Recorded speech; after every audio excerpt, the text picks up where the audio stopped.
Hey guys, welcome back to the channel. So if you have not been keeping up with Pokemon news, I'm pretty much going to run down the negative side of all that, the Pokemon leaks and all that stuff, because one of the leaks really did have me look at this game and wondering why they put it out, why they're going to put this out, and what is the meaning behind them doing this. So if you have not been keeping up, Sword and Shield comes out on the 15th, which is next Friday, due after this recording, and there's over 1,000 Pokemon that have been created, but only a certain amount of few are going to make it into this game. They have 400 plus Pokemon that will not make it into Sword and Shield, and it's kind of disappointing. At the same time, some people are like, that's good, but then on the other side, some people are just like, that's disappointing. And the reason why some people say it's good, because Game Freak will be working countless hours trying to put this game out with all these Pokemon, and some of these Pokemon aren't even needed. Some of them are just useless, just right out the back, useless. But some people are upset that certain Pokemon won't be in there. Like, for instance, no previous starter Pokemon from any of the past generations are going to be in this game except for Charizard. And I was kind of heated about that. I was kind of mad, because why does Charizard get to be in the game? How come Charizard gets a choice to be in the game when we got other starter Pokemon that should be in the game as well? If Charizard's going to be in the game, then Squirtle and Blastoise and Venusaur should be in the game as well.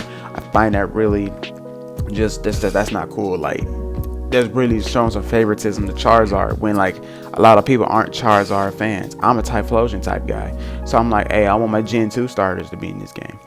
But I have an article up that I'm gonna read to you guys, and this pretty much breaks down the same stuff I'm about to say, but they broke it down in a article. We've known for some time now that the upcoming Pokemon Sword and Shield for Nintendo Switch wouldn't feature every single Pokemon, but we finally know which ones exactly have been benched this time around. Sad news originally broke over the summer as Game Freak producer, y'all know who the producer is, explained to incredibly unhappy fans that with the number of available criteria hitting over 1,000 Pokemon as of Sword and Shield, it was simply no longer feasible to animate, render, and balance every last one of them. And so what he was saying is that it's just impossible to put every last Pokemon in the game. And like, with it being two separate games, Sword has their set of Pokemon that's gonna be in that game, and Shield's gonna have their set of Pokemon in that game.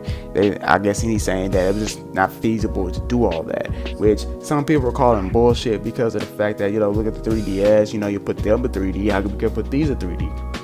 But the total number of Pokemon has exceeded 1,000, including new Pokemon and the various forms of existing Pokemon. He said as a result, it has become extremely difficult to make Pokemon with a new personality play an active part and to balance their capabilities. So he's pretty much saying that, it's kind of hard to go from one Pokemon after another, giving them stats, their nature, their, move sets, and, people like to breed and they just like to trade and multiple forms and stuff. He said that came really, strenuous on the time that they have. This decision is personally sad. He continued, of course, I wanted to be able to bring all Pokemon if I could do it, but it was also a decision that I made to make someday. In the end, I have no choice but to choose the equality. With some understood and respected the decision, it has remained a voluntary subject for Pokemon fans around the world. The last few months have been plenty of arguments and criticism leveled against Game Freak and Nintendo, which many upset and concerned that their favorite monster wouldn't make the cut. Now, some of mine did not make the cut. Typhlosion's not gonna make the cut. Magmotar and Electivire aren't gonna make the cut. Mudkip ain't gonna make the cut. So it's kind of disappointing, and I was a little bit upset. I was a little bit butthurt about it, but I was like, we're gonna see how this works out. As you see on the screen right now, it's been up for about a good 2-3 minutes that y'all can see who all been cut and who has not been cut. And some of these Pokemon you could be all like, okay, yeah, that's pretty cool that they're in the game still. But there's some Pokemon in this game that just don't need to be there at all. Like, why? Like a primate don't need to be in this game. Or how they have it set up on this article, I don't know if the white means that they're in the game, or green means they're in the game. But I see that in this photo that I'm looking at, the Charizard is in the green. That means that they're going to be in game. What appears to be entire game's Pokédex has been posted rest era.